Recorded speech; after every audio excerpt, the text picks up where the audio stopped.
Treasure Island, Chapter 19, narrative resumed by Jim Hawkins, the Garrison in the Stockade. As soon as Ben Gunn saw the colors, he came to a halt, stopped me by the arm, and sat down.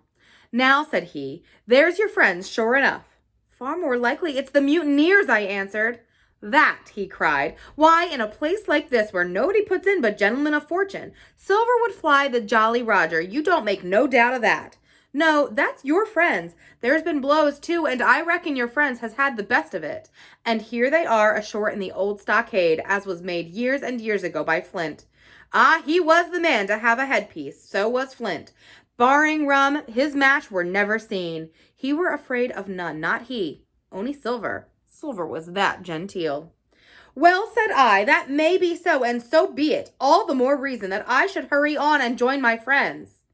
"Nay, mate," returned Ben, "not you. You're a good boy, or I'm mistook, but you're only a boy, all told.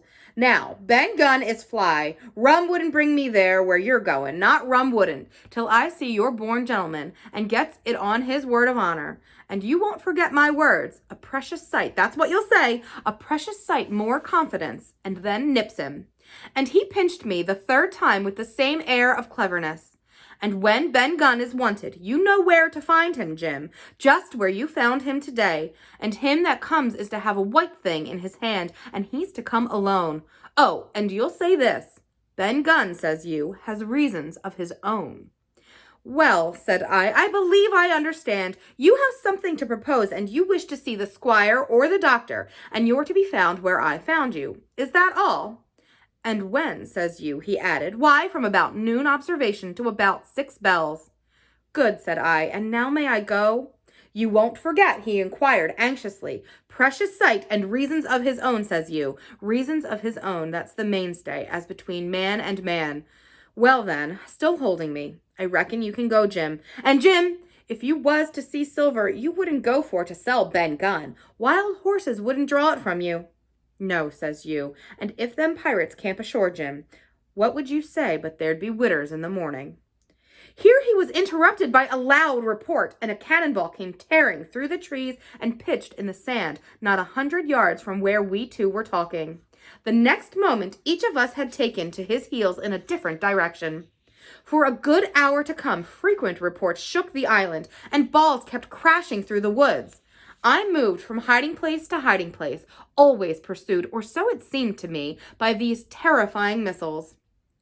But towards the end of the bombardment, though still I durst not venture in the direction of the stockade, where the balls fell oftenest, I had begun, in a manner, to pluck up my heart again, and after a long detour to the east, crept down among the shore-side trees. The sun had just set. The sea breeze was rustling and tumbling in the woods, and ruffling the gray surface of the anchorage. The tide, too, was far out, and great tracts of sand lay uncovered. The air, after the heat of the day, chilled me through my jacket. The Hispaniola still lay where she had anchored, but, sure enough, there was the Jolly Roger, the black flag of piracy, flying from her peak. Even as I looked, there came another red flash and another report that sent the echoes clattering, and one more round shot whistled through the air. It was the last of the cannonade.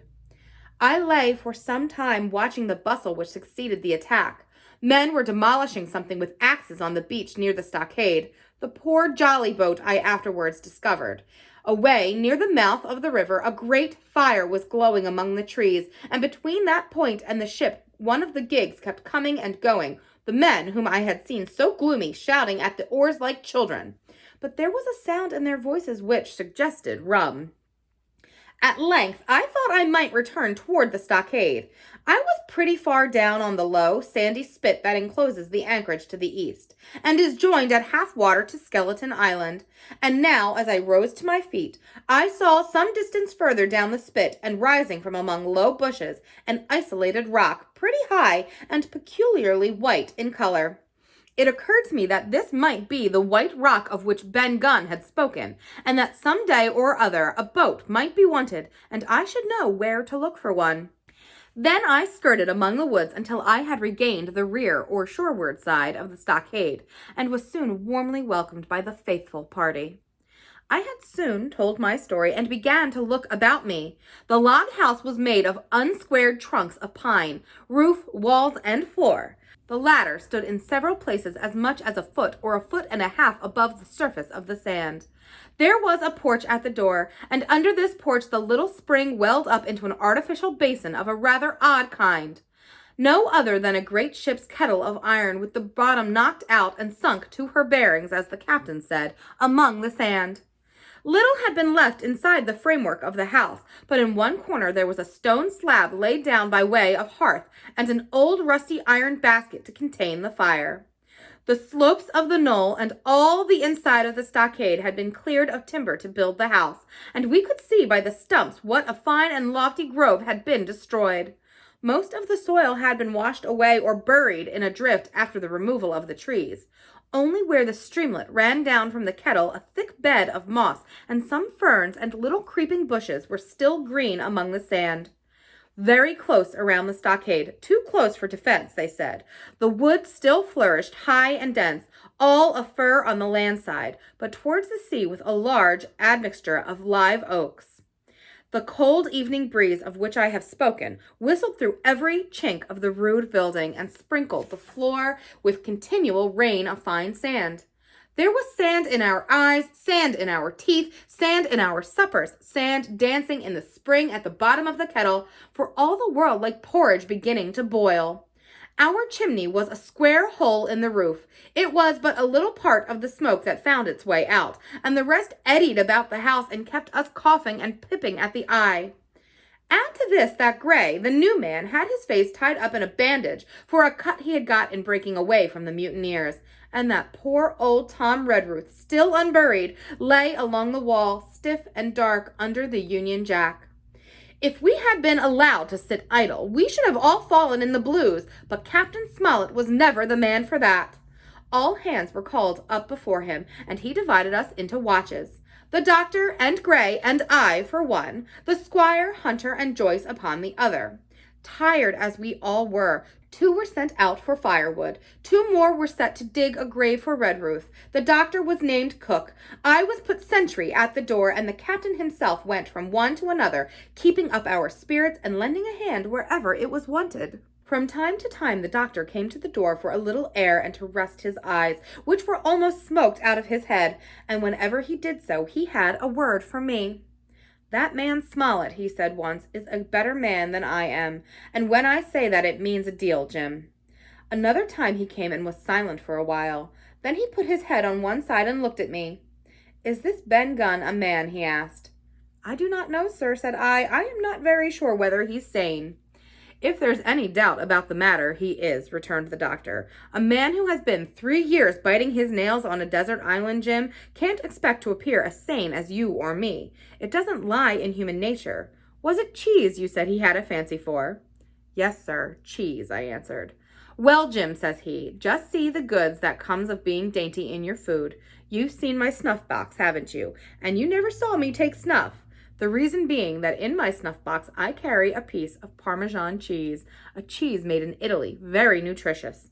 Well, that's for Ben Gunn."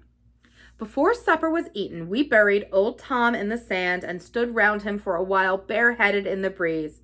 A good deal of firewood had been got in, but not enough for the captain's fancy, and he shook his head over it and told us we must get back to this tomorrow rather livelier.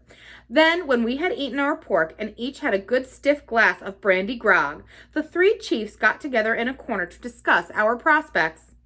It appears they were at their wits' end what to do, the stores being so low that we must have been starved into surrender long before help came. But our best hope, it was decided, was to kill off the buccaneers until they hauled down their flag or ran away with the Hispaniola. From 19 they were already reduced to 15. 2 others were wounded, and 1 at least, the man shot beside the gun, severely wounded, if he were not dead.